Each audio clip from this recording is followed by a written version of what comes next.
Insurance మాట్లాడడానికి భయపడతారు. ప్రేమ చావు గురించి మాట్లాడాలి కదా, అమ్మో నేను చచ్చిపోతే, నా మొగుడు చచ్చిపోతే మాట్లాడకూడదు. మరి చచ్చిపోయిన తర్వాత ఏం చేస్తావు, ఎక్కడి నుంచి వస్తాయో డబ్బులు తెలియదు. సో ఇన్సూరెన్స్ గురించి మాట్లాడాలి, జీవిత బీమా గురించి మాట్లాడాలి, ఉందా లేదా. ఒకవేళ ఆయనకు ఏమైనా జరిగితే జరగదు, కానీ ఇవన్నీ practical. This is life. Life is uncertain. ఎప్పుడేం జరుగుతుందో తెలియదు. కూర్చోబెట్టి పిల్లల్ని, నేనైతే నా పిల్లల్ని కూర్చోబెట్టి చక్కగా మాట్లాడి కోసం వాడండి, మీ ఫ్యామిలీ కోసం వాడండి.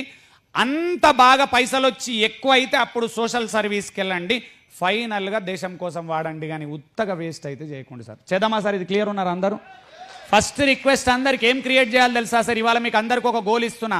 మీ పెన్షన్ మీరు క్రియేట్ చేసుకోండి. ఏం క్రియేట్ చేయాలి సార్? ఏం క్రియేట్ చేయాలి?